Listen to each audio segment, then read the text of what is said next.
वळत पुढच्या बातमीकडे. ठाकरेंच्या शिवसेनेच्या माजी नगरसेविका तेजस्वी घोसाळकर यांची मुंबई जिल्हा बँकेच्या संचालक पदावर नियुक्ती करण्यात आली आहे.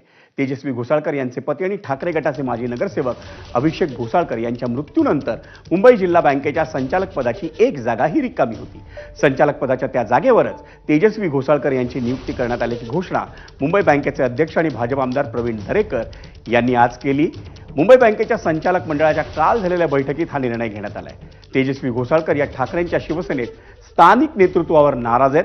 मध्यंतरी त्यांनी आपली नाराजी ही उद्धव ठाकरे यांच्या कानावरही घातली होती, पण त्यानंतर आपण उद्धव ठाकरे यांच्या सोबत कायम असल्याचं त्यांनी स्पष्टही केलं होतं.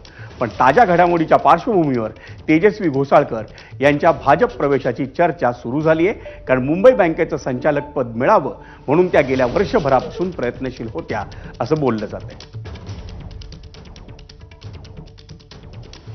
अभिषेक घोसाळकर हे या बँकेवर संचालक म्हणून कार्यरत होते आणि त्यांचा दुर्दैवी त्या ठिकाणी हत्या झाली.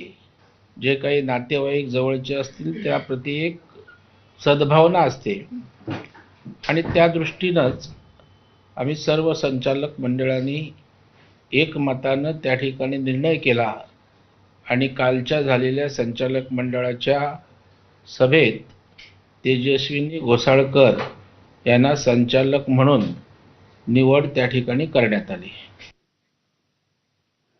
आणि आता महायुती सरकारची लोकप्रिय आणि तितकीच वाद